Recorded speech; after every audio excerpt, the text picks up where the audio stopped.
अपभ्रंश का प्रथम कवि किसे माना जाता है? स्वयंभू को। और जैन परंपरा का भी प्रथम कवि स्वयंभू को ही माना जाता है। स्वयंभू को हिंदी का प्रथम कवि किसने माना है? तो डॉक्टर रामकुमार वर्मा ने माना है। स्वयंभू के 3 ग्रंथ कौन कौन से हैं? परमचर्यु, ऋठरेमीचर्यु तथा स्वयंभू छंद।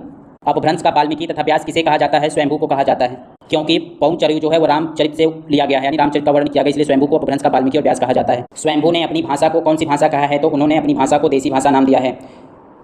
जो स्वयंभू की रचना पौंचर्यु है उसका पूरा काम किसने किया था? तो स्वयंभू के पुत्र त्रिभुवन ने पूरा किया था पौंचर्यु का। पौंचर्यु में रामचरित्र का विस्तार से वर्णन किया गया, इसलिए स्वयंभू को अपभ्रंश का वाल्मीकि और व्यास कहा जाता है। शिव सिंह सेंगर हिंदी का प्रथम कवि किसे मानते हैं? तो पुष्प या पुंड कवि को मानते हैं। किस आधार पर मानते हैं? तो उन्होंने अपने ग्रंथ शिव सिंह सरोज में किसी पुरानी अनुश्रुति के आधार पर 7वीं सदी के मध्य मानते हैं पुष्प या पुंड को। पुष्पदंत का काल आचार्य हरसारी प्रसाद द्विवेदी कब मानते हैं? तो 9वीं सदी में मानते हैं। उनका कहना है कि पुष्प संभवतः अपभ्रंश का प्रसिद्ध कवि पुष्यदंत है, जिसका विवाह 9वीं सदी में हुआ था। पुष्यदंत के लिए सर्वमान्य अवधारणा क्या है? तो पुष्यदंत के लिए सर्वमान्य अवधारणा 972 ईस्वी यानी 10वीं सदी में माना जाता है। पुष्यदंत की प्रमुख रचनाएं कौन कौन सी हैं? तो 3 रचनाएं इसकी है। पहली है 63 महापुरुष गुणालंकार, दूसरी है हृदय कुमार चर्यु तथा तीसरी है जसहर चर्यु। पुष्पदंत के 63 महापुरुषी गुणालंकार को क्या माना जाता है? तो महापुराण माना जाता है। पुष्पदंत के महापुराण में कितने महापुरुषों को जीवन चर्चित वर्णित है? तो 63 महापुरुषों का जीवन चरित्र वर्णित है उसमें। पुष्पदंत ने अपने चरित्र काव्य में किसका प्रयोग किया है? तो पुष्पदंत ने अपने चरित्र काव्य में चौपाई छंद का प्रयोग किया है। पुष्पदंत की जो साहित्य रचना है वह किससे भाव से जुड़ी है? तो धार्मिक भाव से जुड़ी हुई है। अपभ्रंश और अवहट्ट में चौपाई या चौपाई कितनी मात्राओं का छंद होता था? तो 15 मात्राओं का छंद होता था चौपाई, जिसमें अपभ्रंश और अवहट्ट में चौपाई 15 मात्राओं का छंद होता था। हिंदी का भवभूति कवि किसे कहा जाता है? पुष्पदंत को। पुष्पदंत को क्या कहा जाता है? भवभूति।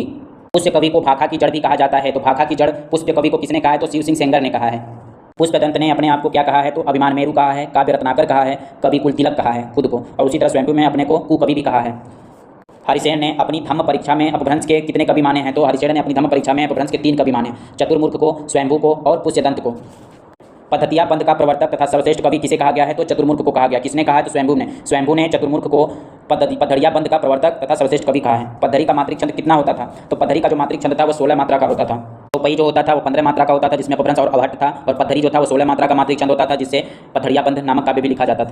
पुष्पदंत किसके कवि थे? किस राजा के काल में कवि थे? तो पुष्पदंत जो थे वह मान्यखेड़ के प्रतापी राजा कर्ण के महामात्य भीम के सभा कवि थे। अपभ्रंश का तीसरा प्रमुख कवि किसे कहा जाता है? तो अपभ्रंश का तीसरा प्रमुख कवि धनपाल को कहा जाता था। धनपाल किस राजा के सभा में थे? तो धनपाल जो थे वाक्यपति मुंज के कवि सभारत्न थे, जिसे मुंज ने धनपाल को सरस्वती की उपाधि दी थी।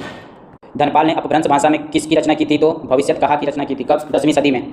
जैन राज काव्य परंपरा का प्रथम ग्रंथ किसे माना जाता है? तो जैन राज काव्य परंपरा का प्रथम ग्रंथ उपदेश रसायन राज को माना जाता है। उपदेश रसायन राज की रचना किसने की थी? तो जीन दत्त सूरी ने की थी 12वीं शताब्दी में, 1114 ईस्वी में।